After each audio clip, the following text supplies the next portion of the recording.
지난 시간 우리는 우리에게 허락하신 삶에 만나게 되는 그 관계 속에서 성도로서 어떠한 삶을 살아야 하는지에 대해서 함께 말씀을 나누었습니다. 그리고 오늘 이 시간에는 하나님과 우리의 관계에 대해서 함께 말씀을 나눔으로써 이브리서의 말씀을 마치려고 합니다. 성도 여러분, 우리가 하나님과의 관계에서 생각해 보아야 할 것은 우리가 어떤 태도로 하나님께 나아갈 때에 하나님께서 기뻐하실까 하는 문제입니다. 오늘 이 문제에 대해서 우리 세 가지로 함께 말씀을 살펴보기를 원합니다. 첫 번째 같이 읽어보겠습니다. 시작. 그리스도와 함께 고난 당할 때 하나님은 기뻐하십니다. 성도 여러분, 대부분의 사람들은 좁은 길보다는 넓은 길, 고난보다는 축복을, 속보다는 겉모습을 더 중요하게 여깁니다. 그래서 하나님이 무엇을 기뻐하실까 보다는 내가 무엇을 더 좋아하는가를 따라 선택하고 결단하죠. 우리의 신앙생활도 엄밀히 따져보면 하나님이 우리에게 무엇을 요구하시고 기뻐하실까를 생각하기보다는 내가 오늘 교회 가서 어떤 은혜를 받을까, 내가 교회 가서 어떤 기쁨을 누리게 될까, 어떤 만족함을 누리고 어떤 평안함을 누릴까를 생각한다라는 것이죠. 이에 히브리서 기자는 우리에게 구약의 한 제단 이야기를 해줌으로써 하나님께서 기뻐하시는 것이 무엇인지를 우리에게 보여주고 있습니다. 본문 10절에서 11절 말씀을 같이 봅니다. 시작. 우리에게 제단이 있는데 장막에서 섬기는 자들은 그 제단에서 먹을 권한이 없나니, 이는 죄를 위한 짐승의 피는 대제사장이 가지고 성소에 들어가고 그 육체는 영문 밖에서 불사람이라. 아멘. 레위기 16장의 말씀을 보면 구약에서 죄를 속하는 제사를 드릴 때에 바치는 제물은 죄를 속하기 위한 제물이기 때문에 그 고기를 먹고 싶어도 먹을 수가 없었습니다. 다른 제사를 드릴 때에 드려진 고기들은 다 먹을 수 있었지만 속죄제의 제물은 아무도 먹을 수 없었다라는 것이죠. 그 피는 대제사장이 지성소 안으로 갖고 들어가지만 그 몸은 진영 밖으로, 다시 말하면 성소 밖으로 가지고 나아가서 불살라 버려야 했습니다. 히브리서 기자는 이런 제사를 우리 예수 그리스도와 연결해서 우리에게 말해주고 있습니다. 우리의 영원한 속죄의 양이신 예수 그리스도께서 그 십자가에서 단번에 완전한 속죄를 이루셨을 때에 그 피로 우리를 구속해 주셨을 뿐만 아니라 구약에서도 똑같이 예수님도 예루살렘 진영 밖에서 육체로 고난을 받으셨다라는 것을 우리에게 상기시켜 주는 것이죠. 그렇다면 왜 예수님이 영문 밖에서 십자가의 길, 즉 고난의 길을 겪으셔야만 했을까요? 12절의 말씀을 같이 봅니다. 시작. 그러므로 예수도 자기 피로써 백성을 거룩하게 하려고 성문 밖에서 고난을 받으셨느니라. 아멘. 예수님이 영문 밖에서 고난을 받으신 이유는 무엇이라고 말하고 있습니까? 자기의 백성을 거룩하게 하시기 위해서라는 것이죠. 즉 고난이 없이는 거룩함도 없고 십자가가 없이는 부활의 영광도 있을 수 없다라는 것을 우리에게 분명히 말씀해 주고 있는 것입니다. 성도 여러분, 하나님은 거룩하신 분이십니다. 하나님 우리에게 원하시는 것도 그러하기에 거룩인 것이죠. 내가 거룩한 것처럼 너희도 거룩하라라고 분명히 말씀해 주셨습니다. 그러하기에 성도에게 있어서 거룩보다 더 중요한 것은 없는 것이죠. 그러나 인간에게는 거룩함이 있을 수 없습니다. 예수님이 우리 인간에게 거룩을 주시기 위해서 그래서 십자가에서 고난을 당하셨던 것이죠. 그러하기에 고난을 통과하지 않고서는 어느 누구도 거룩해질 수 없는 것이죠. 예수님께서 십자가에서 못 박히실 때에 그 못 박힌 손 위에 내 손이 함께 못 박혔다라는 사실을 우리가 인정하지 않으면 그 누구도 거룩해질 수 없다라는 것입니다. 고통과 역경과 주림과 사망의 음침한 골짜기를 통과할 때에 인간의 영혼은 순결해지고 깨끗해질 수 있는 것이죠. 하나님이 광야와 같은 인생길을 우리에게 허락해 주신 이유가 바로 그것인 것입니다. 그러나 하나님은 감당할 수 없는 무거운 짐, 견딜 수 없는 사면 초가의 상황 가운데에서 눈물을 비처럼 흘리는 사람에게 거룩함을 주시고 완전한 천국 본향을 인도해 주시는 것입니다. 그가 온전히 하나님을 바라보고 하나님께 나아가는 그때에 바로 거룩의 옷이 온전히 입혀진다라는 것이죠. 이것이 바로 히브리서 기자가 오늘 본문에서 말하는 예수님이 영문 밖에서 고난당하신 이유라는 것이죠. 이처럼 거룩해지기 위해서는 죽음이라고 하는 값비싼 대가를 치러야 하는 것입니다. 그러하게 성경은 생명이 또 다른 생명을 낳는다라고 말하고 있는 것이죠. 한 알의 밀알이 땅에 떨어져서 썩어져야만, 죽어져야만 많은 열매를 맺을 수 있다라는 것을 우리에게 말씀해 주고 있는 것입니다. 하나님은 우리 자신의 행위로 깨끗해지는 것을 원치 않으시죠. 십자가의 피로 깨끗해지는 것을 원하시는 것입니다. 본문 13절의 말씀을 봅니다. 시작. 그런즉 우리도 그의 치욕을 짊어지고 영문 밖으로 그에게 나아가자. 아멘. 이것은 우리도 성문 밖에 계신 예수님께 나아가서 그분이 겪은 수치를 함께 당하자라는 의미인 것입니다.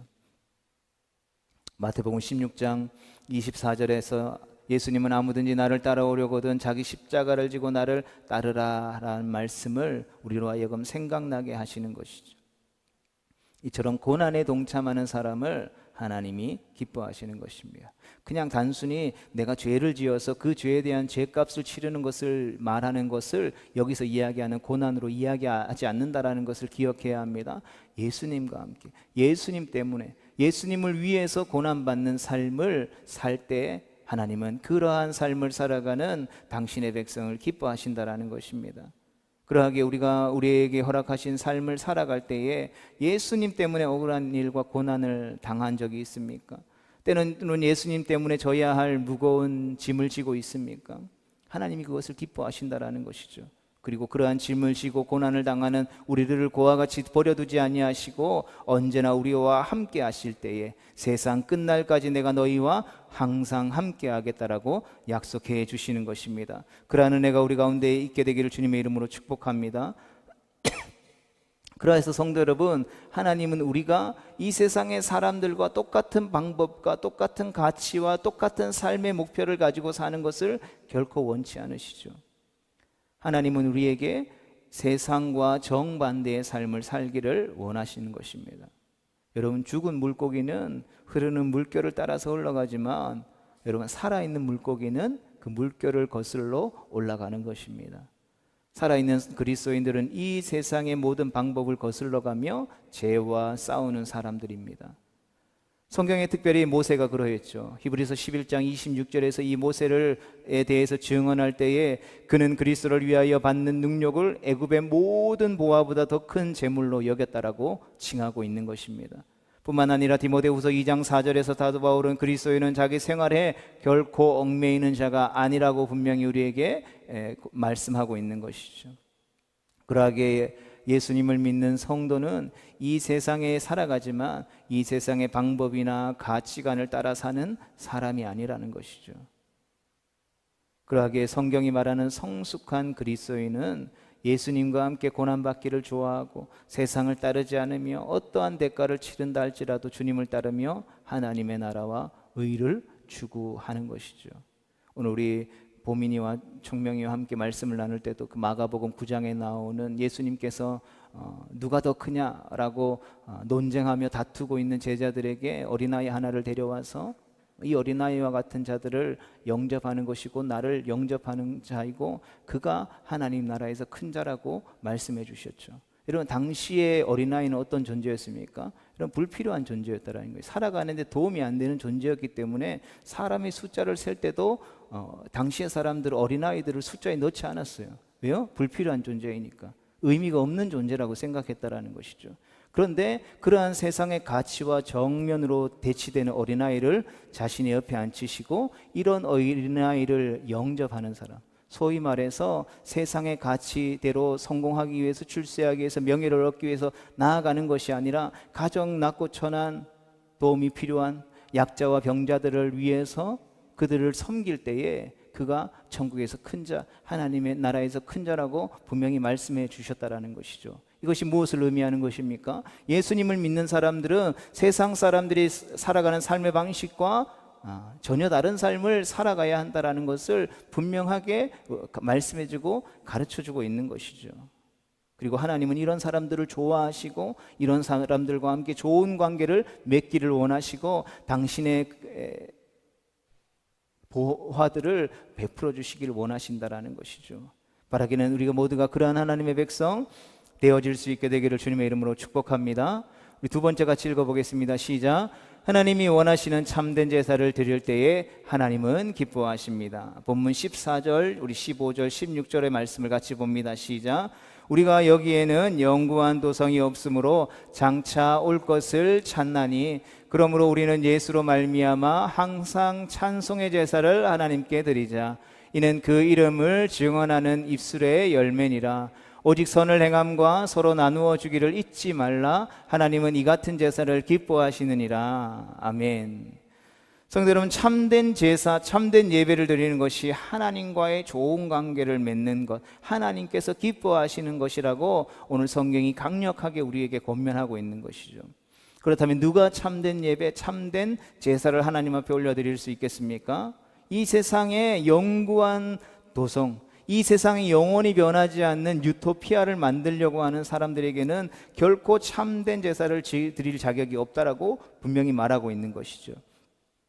그러나 장차 다가올 우리가 이 삶의 여정을 마치고 돌아가게 될 그 영원한 하나님의 나라 천국 본향을 바라는 사람은 참된 제사를 드릴 수 있다는 것입니다. 이 지상에서 유토피아, 영원한 도성을 꾸리려는 사람들은 누구입니까? 종교적으로 보면 그들은 이단이요, 세속주의자들이요, 죽은 신앙을 가진 사람들이라 할 수 있을 것입니다.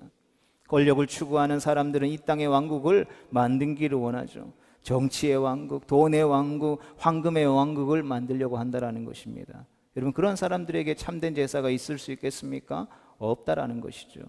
참된 제사라고 하는 것은 영원한 하나님의 나라, 그 나라 장차 다가올 그 나라를 염원하고 소망하고 기대하는 사람에게 가능한 일이라는 것입니다. 그렇다면 참된 제사라는 무엇이겠습니까? 참된 예배를 우리가 드려야 되는데 참된 예배라는 것은 무엇입니까?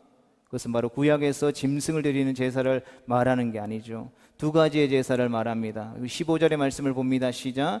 그러므로 우리는 예수로 말미암아 항상 찬송의 제사를 하나님께 드리자. 이는 그 이름을 증언하는 입술의 열매니라. 아멘. 첫 번째로는 찬양의 제사를 말하는 것입니다. 여러분, 하나님은 더 이상 우리에게 제사를 위해서 곡식이나 어떤 죽은 짐승을 원하지 않으시죠. 그러나 많은 사람들은 하나님께 드리는 제사를 이런 식으로 오해하고 곡해하기도 합니다. 하나님이 원하시는 제사는 그의 이름을 증거하며 그의 이름을 높이며 그의 이름을 찬양하는 제사인 줄 믿으시기를 축복합니다. 그래서 우리가 신앙의 모범으로 따르는 웨스트민스터 신앙 고백서에 보면 사람의 제일 되는, 인생의 제일 되는 목적이 무엇입니까? 라고 했었을 때 거기서 하나님을 기뻐하고 영원토록 그분을 영화롭게 하면서 기뻐하는 것이다 라고 말하고 있는 것이죠. 그 하나님을 온전히 예배하고 그 예배하는 가운데에 하나님을 만남으로 말미암아 우리의 삶에 기쁨을 누리는 것이 인생의 제일 되는 목적이라는 것입니다. 그래서 참된 예배를 드리는 자는 참된 신앙을 갖고 있는 자라고 말할 수 있는 것이죠. 그리고 참된 신앙을 갖고 있는 사람은 하나님 앞에 찬양의 제사를 올려드리는 사람이라는 것입니다. 시편 108편 3절에서 여호와여 내가 만민 중에서 주께 감사하고 열방 중에서 주를 찬양하오니 라고 말합니다. 입술을 열어 만민 중에서 감사하고 찬양하는 것이 참된 예배요 참된 제사인 것입니다. 그리고 시편 마지막에 기록되어져 있는 것처럼 시편 150편 6절에서는 호흡이 있는 자마다 여호와를 찬양할지어다 할렐루야 라고 끝맺고 있는 것을 보게 됩니다. 하나님을 찬양하는 것은 이 땅에 숨쉬는 모든 존재가 해야 할 마땅한 도리라는 것이죠. 그러하기에 우리의 예배가 그 하나님을 만나고 경험하고 그 하나님을 만남으로 인하여서 기뻐하는 축제의 예배, 기쁨의 예배가 될 수 있게 되기를 주님의 이름으로 축복합니다. 여러분, 하나님을 만난다면, 하나님을 만날 수 있다면, 하나님을 만나고 하나님을 기뻐할 수만 있다면, 여러분, 예배라고 하는 것 가운데 다소 형식이 없으면 어떻습니까? 종교적인 예식 우리의 모습들이 조금 부족하면 어떻겠습니까? 여러분, 진짜 예배라고 하는 것은 주님을 향한 내 마음을 온전히 고백할 수가 있고, 또 그 고백하는 하나님 앞에 나아갈 때, 거룩하신 하나님 앞에 나아갈 때에 우리의 연약하고 죄된 모습에 대한 회개함과 있고, 회개함이 있고 돌이킴이 있고, 그렇게 회개하고 돌이켜서 하나님을 만나고 경험한 하나님의 가족된 성도들이 함께 주 안에서 기뻐하고 즐거워하며 교제할 수만 있다면 그것이 진짜 예배가 아니겠습니까? 우리는 이런 예배를 드려야 하는 것입니다. 그리고 하나님께서 이런 예배를 기뻐 받으시고 원하시는 것이죠.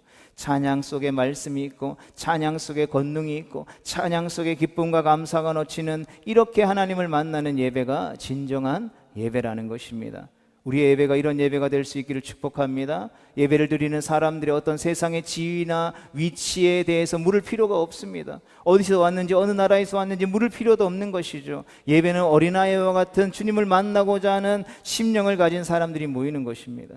그러하게 주님 앞에 나아가서 우리의 가면을 벗어 던져버리고 주님이 만들어주신 모습 그대로 주님을 만나서 교제하고 찬양하는 것이 예배인 것이죠. 주님은 이런 예배를 기뻐 받으시는 것입니다. 성경은 소고치고 나팔 불고 손을 들고 찬양하라고 말합니다. 성령이 임하실 때 우리는 자유롭게 찬양할 수 있어야 하는 것입니다. 일어서서 찬양하고 손을 두고 찬양하고, 때로는 하나님의 임재가 우리의 삶을 가득 채울 때는 엎드려서 찬양하고 예배하고, 때로는 무릎을 꿇기도 하고 춤추기도 하고 뛰면서 하나님을 찬양할 수 있어야 하는 것이죠. 여러분, 이것이 진정한 하나님이 기뻐 받으시는 예배를 드리는 것입니다. 그렇게 하면, 그런데 종종 사람들이 감정적이라고 비난할 수도 있습니다. 그러나 예배는 여러분 어느 정도 감정적이어야 하는 것이죠. 교회에 와서는 여러분 어린아이가 될 수 있어야 하는 것입니다. 예배 속에서는 우리가 어린아이가 될 수 있어야 하는 것이죠. 다른 사람이 나를 어떻게 볼까? 그래도 내가 직분이 있고 사회적 위치가 있는데 그래도 점잖하게 예배드려야지. 여러분, 성경에 점잖하게 예배드리라는 말이 있으면 우리가 그렇게 해도 되겠죠. 그런데 성경 어디에 봐도 점잖하게 앉아서 하면서 예배드리라는 말은 없습니다. 예배드릴 때 어떻게 하라고요? 기쁨으로, 즐거움으로, 네가 할 수 있는 모든 표현의 방법을 다해서 누구를 찬양하는 것입니까? 하나님을 찬양하는 것이죠. 여러분, 우리의 삶에 예배하고자 하는 우리 가운데 부정적인 태도들을 우리가 바꿀 수 있기를 축복합니다. 하나님은 부정적인 태도를 기뻐하시지 아니하시죠. 그리고 나서 하나님을 향해 활짝 웃으십시오. 예배는 찬양이고 기쁨이기 때문입니다. 큰 소리로 찬양하십시오. 좀 음이 틀리면 어떻습니까? 하나님이 기뻐하시는 예배를 드리는 것이 우리의 삶의 제일 큰 목적이라는 것이죠. 그리고 성경은 이것을 찬양의 제사, 참된 예배라고 우리에게 권면하고 있는 것입니다. 두 번째 같이 읽어보겠습니다. 시작. 삶의 열매입니다. 또 하나의 참된 제사는 삶의 열매를 드리는 제사인 것이죠. 16절의 말씀입니다. 시작. 오직 선을 행함과 서로 나누어 주기를 잊지 말라. 하나님은 이 같은 제사를 기뻐하시느니라. 아멘. 여기서 우리는 선을 행하는 제사가 있다라는 것을 알게 되어지는 것이죠. 나눔의 제사가 있다라는 것을 발견하게 되는 것입니다. 예수님도 이 땅에 오셨을 때에 이 구약 당시 유대인들이 말씀을 통해서 가지고 있었던 율법의 완성이 무엇입니까? 최고의 율법이 무엇입니까? 라고 물었을 때에 무엇을 이야기하셨습니까?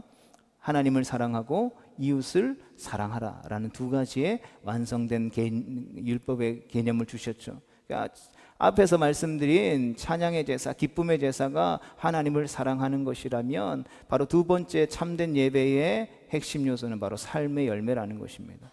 우리가 하나님을 기뻐하고 마음껏 예배했는데 이 교회 문을 나가서 집에 갔는데 기쁨이 없습니다. 이웃들과 함께 살아가는데 즐거움이 없는 거예요. 하나님의 임재가 우리의 삶 가운데 흘러가는 것이 아니라 단절되어져 버리는 것이죠. 그렇게 되어서는 안 된다라는 것입니다. 예배는 엄숙하게 찬양하고 헌금하고 사도신경을 외우는 것이 다가 아니라는 것이죠.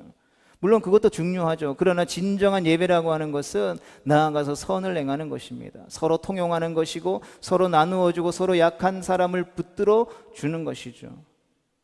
여러분, 참된 제사는 이웃에게 선을 베푸는 것이요, 참된 제사는 사랑이라는 것입니다.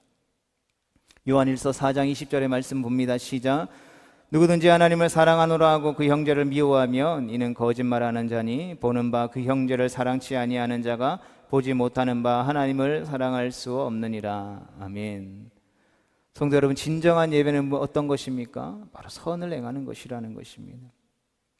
예수 이름으로 우리가 가지고 있는 것, 그것이 지식이든 어떤 은사든 돈이든 시간이든 명예든 그 모든 것을 가지고 자신의 것을 나누는 것이 예배라는 것이죠. 성도 여러분, 죽은 예배를 드리지 않기를 축복합니다. 어떤 종교적인 쇼를 하거나 어떤 미신적인 제사를 드시는 것에서 우리가 벗어나야 하는 이유가 바로 여기 있는 것이죠. 삶의 제사라고 하는 것은, 참된 제사라고 하는 것은 삶이요 행동이라는 것입니다. 여기에 하나님의 기쁨이 있다라고 우리에게 권면하고 있는 것이죠. 요한일서 3장 18절과 야고보서 2장 17절의 말씀을 연속해서 읽겠습니다. 시작. 자녀들아, 우리가 말과 혀로만 사랑하지 말고 행함과 진실함으로 하자. 이와 같이 행함이 없는 믿음은 그 자체가 죽은 것이니라. 아멘. 세 번째 같이 읽어보겠습니다. 시작. 하나님을 섬기는 영적 지도자들에게 순종할 때 하나님은 기뻐하십니다. 본문 17절의 말씀입니다. 같이 봅니다. 시작. 너희를 인도하는 자들에게 순종하고 복종하라. 그들은 너희 영혼을 위하여 경성하기를 자신들이 청산할 자인 것 같이 하느니라. 그들로 하여금 즐거움으로 이것을 하게 하고 근심으로 하게 하지 말라. 그렇지 않으면 너희에게 유익이 없느니라. 아멘. 너희를 인도하는 자들에 대한 신약적인 계명으로 보면 목회자들이나 교회의 어떤 중직자들을 말하는 것이겠죠. 하나님은 인간의 몸을 입은 영적인 지도자들에게 순종함으로써 하나님과 좋은 관계를 맺으라고 우리에게 권면하고 있습니다. 이런 목회자들과 장로로 표현되고 권사님들로 표현되는 교회의 중직자들은 여러분 교회 안에서 아무렇게나 뽑힌 사람들이 아니라 하나님께서 기름 부어 세우신 종인 것이죠. 여러분 눈으로 보기에는 성도들이 투표하고 내가 뽑은 것 같지만 내 손을 통해서 하나님이 기름 부어 세우신 종들이라는 것입니다. 그래서 이 영적 지도자들에 대해서 함부로 말하거나 그들이 아무렇게나 취급하고 비판하는 것은 우리가 하나님을 섬기는 데에 치명적인 타격을 입히는 것이라는 것이죠. 물론 잘못한 부분들에 대해서 반드시 분명한 지적이 있어야 하는 것은 맞습니다. 그러나 무분별한 비판들은 치명적인 타격을 입게 된다는 것이죠. 따라서 성경은 교회에서 목회자나 어떤 중직자들을 우리 성도들이 대할 때 순종해야 한다라고 말하고 있는 것이죠. 왜냐하면 이것이 우리의 영적 유익을 위해서 중요한 일이기 때문이라는 것입니다.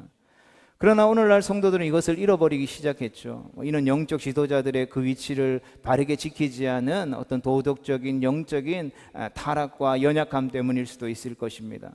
제대로 된 영적인 지도자들을 보기 힘드니까 어느새 영적 지도자들에 대한 그 지도력을 부인하게 되기에 이르렀죠. 그러나 이러한 풍조들은 자칫하면 교회를 무너뜨릴 수 있게 만들 뿐이라는 것이죠. 그래서 성경은 특별히 너희를 인도하는 자들에게 순종하고 복종하라고 권면하고 있는 것입니다. 물론 영적인 지도자들이 완전한 사람들이 아니기 때문에 때로는 지도력을 부인할 여지가 없는 것은 아닌 것입니다. 그럼에도 불구하고 영적인 지도력을 인정하지 않으면 어떤 일이 생기기 시작합니까? 가장 먼저로 여러분 예배 드리기 싫은 것이죠. 교회 와서 설교 듣는 것이 싫어집니다. 내가 열심히 아니라고 비판한 사람이 앞에서 설교하는 설교를 제대로 들을 수 있겠습니까? 여러분 그 하나님의 말씀이 아무리 하나님의 말씀이라고 여러분 우리의 마음에 아멘으로 화답할 수 있겠습니까? 절대로 못 듣죠. 그러면 어떻게 됩니까? 하나님의 말씀이 없으면 우리의 삶에 은혜가 달아나 버리게 되는 것이죠. 또한 그 사람의 중보기도와 권면의 말씀을 받을 수도 없게 되는 것입니다. 물론 자기 혼자 말씀 듣고 성경 읽고 공부하면서 영적 충전을 하면 될 것 같다라고 생각할 수도 있겠죠. 그러나 역사적으로 그렇게 되지 않는다라는 것이 우리에게 말씀해 주는 것이죠. 그러므로 영적인 지도자들이 바른 영적 리더십을 갖도록 기도하고 돕지 않으면 결국에는 서로 다 죽는 것이죠. 교회를 떠나든지 아니면 신앙을 떠나게 되는 결과를 초래하게 되는 것입니다. 성도 여러분, 결코 신앙생활은 혼자 잘 믿는 것으로 되지 않는다라는 것을 기억해야 합니다. 혼자서는 바르고 건강하게 믿을 수 없게 되어 있는 것이 신앙의 구조인 것이죠. 여러분, 혼자서 신앙을 잘 믿을 수 있다라고 한다면 예수님께서 굳이 이 땅에 오셔서 교회를 세우실 필요가 무엇이 있었겠습니까? 사람들이 모이면 군중들이 모이면 선한 것이 나올 수 있겠습니까? 없죠. 왜요? 인간은 죄인이기 때문에. 모이면 모일수록 악한 일을 행하기 때문에 연약하고 넘어지고 무너질 수밖에 없는 존재이기 때문에. 그럼에도 불구하고 하나님께서 이 땅에 교회를 세우신 이유가 무엇이 있겠습니까?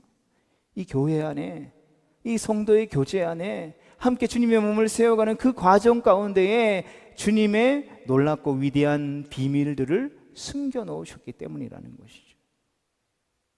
하나님께서는 공동체적인 삶을 통해서 우리의 신앙이 형성되도록 하셨다라는 것입니다. 그러므로 영적 리더십의 문제라고 하는 것은 하나님과의 관계에서 아주 중요한 것이죠.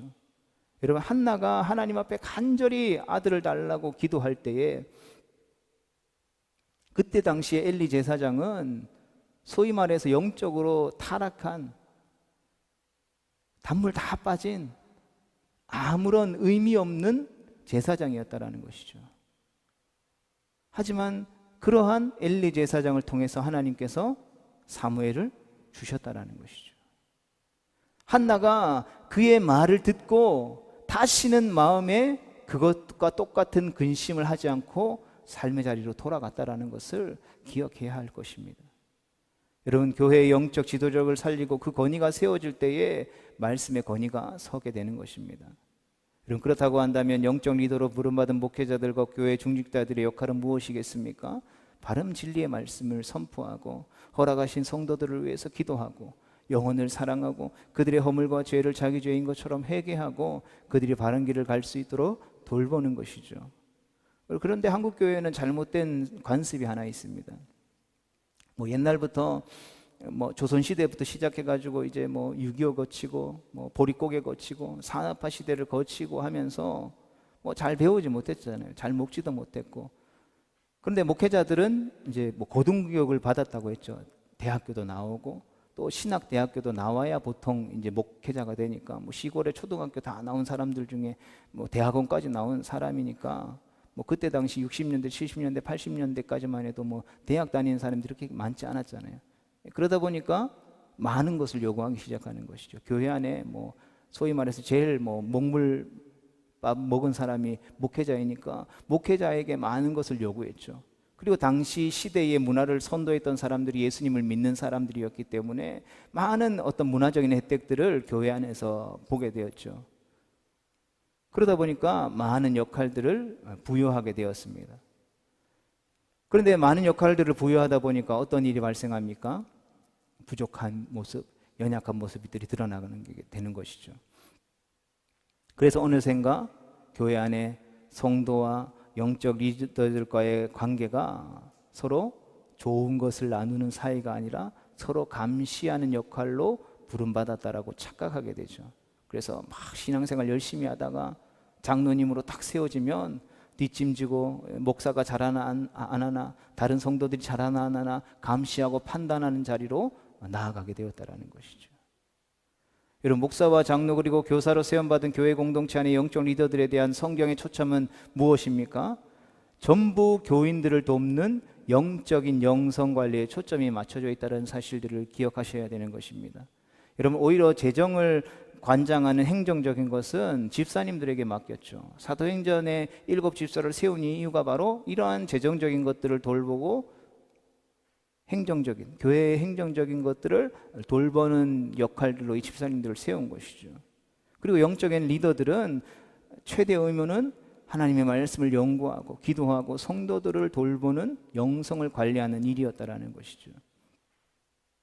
그래서 교회의 리더들은 어떤 행정을 막 잘하는 게 중요한 게, 어떤 프로그램을 잘해가지고 앞에서 막 레크레이션 하면 잘 인도하는 그런 것으로 그 사람의 능력이 평가되어져야 되는 것이 아니라 그 사람이 얼마나 말씀을 바르게 준비하고 전하고 눈물을 흘려 기도하며 열심히 성경의 진리를 가르치느냐에 있다라는 것이죠. 중요한 것은 어떤 행정을 잘하는 것보다도 어떤 프로그램을 잘 만드는 것보다도 교인들의 영혼을 살피는 일이 중요하다라는 것이죠. 지도자들이 영혼 살피는 일에 전심전력할 수 있을 때에 교회의 영성이 유지된다라고 성경이 가르쳐주고 있는 것이죠. 여러분, 행정을 잘하고 프로그램을 잘 만든다라고 성도들의 영성이 건강하고 바르게 유지되는 것은 아니라는 것을 기억해야 하는 것입니다. 왜냐하면 그것이 교회의 본질이 아니기 때문인 것이죠. 이런 프로그램은 있어도 되고 없어도 되는 것입니다. 행정적인 절차는 있어도 되고 없어도 되는 것이죠. 성도 여러분, 아무리 교인이 많이 모여도 영적인 지도자가 없으면, 바른 길로 성도들 양들을 인도해 주는 자가 없으면 결코 그 교회는 바른 길을 갈 수가 없다라는 것이죠. 아무리 좋은 프로그램이 있고 아무리 좋은 어떤 행정적인 것들이 있다고 해서 그것들이 우리를 천국으로 인도하는 것이 아니라는 것을 기억해야 하는 것입니다.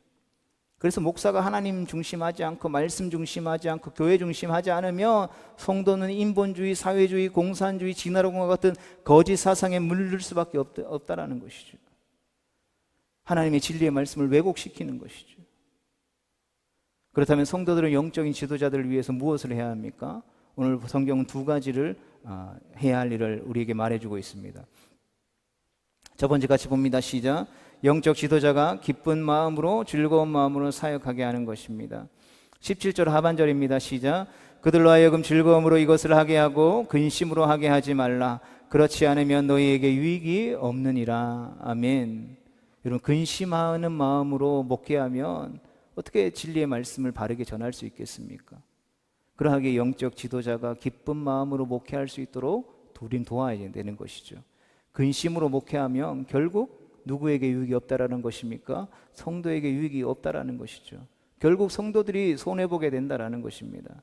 이것은 영적인 질서에서 있어서 너무나도 중요한 원리인 것이죠. 그리고 두 번째로는 같이 읽겠습니다. 시작. 영적 지도자들을 위해 기도해야 합니다. 본문 18절의 말씀입니다. 시작. 우리를 위하여 기도하라. 우리가 모든 일에 선하게 행하려 함으로 우리에게 선한 양심이 있는 줄을 확신하노니. 아멘. 여러분, 영적 지도자들이 영적으로 충만한 삶을 살게 되면 그 은혜가 여러분 누구에게 전하겠습니까? 목사가 성령 충만하면 뭐 어디 다른 데 가서 그 은혜들을 흘려보내겠습니까? 그 은혜가 성도들에게 흘러간다라는 것이죠. 그리고 그 은혜가 성도들에게 흘러가면 성도들의 삶과 가정과 직장과 삶에 변화시키는 원동력이 된다라는 것이죠. 그러하기 때문에 우리가 다른 어떤 것을 위해서 기도하는 것이 아니라 영적인 리더로 세워준 목회자들이 성령 충만할 수 있도록 기도해 주어야 하는 것이죠. 그러하게 교회 사역자들을 위해서 기도해 주십시오. 중직자들을 위해서 기도해 주십시오. 다음 세대에게 말씀을 가르치는 전사님과 우리 교사들을 위해서 늘 기도해 주어야 하는 것입니다.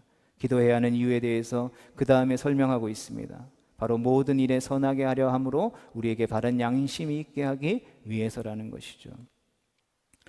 이제 본문 20절의 말씀입니다. 같이 봅니다. 시작. 양들의 큰 목자이신 우리 주 예수. 아멘. 성도 여러분, 이제 히브리서의 말씀은 우리의 삶에, 우리의 신앙생활에, 우리의 인생의 결론을 예수 그리스도로 소개하고 있습니다. 이 예수님은 우리의 구원의 모델일 뿐만 아니라 우리의 삶의 모델이라는 것이죠. 우리가 히브리서의 말씀을 시작하면서 그리고 지금까지 우리가 살펴보았던 히브리서의 말씀의 전체적인 주제가 무엇입니까? 그것은 바로 우리의 사도이시고 대제사장이신 예수 그리스도를 깊이 생각하고 그분을 바라보고 그분을 따라가라라는 것입니다.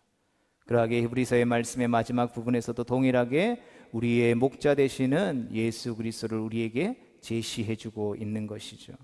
사람과의 관계나 하나님과의 관계나 삶에 주어진 모든 상황에서 승리하는 비결은 바로 예수 그리스도를 바라보고 예수 그리스도를 생각하고 예수 그리스도를 의지하고 그 예수 그리스도를 따라가는 것입니다. 그분께서 주신 말씀에 순종하는 것이라는 것입니다. 이때 평강의 하나님이 모든 선한 일에 우리를 온전케 하사 하나님의 뜻을 행하게 하시고 그 앞에 즐거운 것을 예수 그리스도로 말미암아 우리에게 속히 이루어 주실 것이다라는 것이죠. 사랑하는 성도들은 그러하기에 우리의 인생의 제일 되는 목표는 바로 예수님이시라는 것을 기억할 수 있기를 축복합니다. 다시 한 번 더 부르신 삶의 자리 가운데에서 우리가 함께 예수님을 바라보고 예수님을 깊이 생각하고 예수님을 따라가는 거룩하고 복된 하나님의 백성 다 되어질 수 있게 되기를 주님의 이름으로 축복합니다.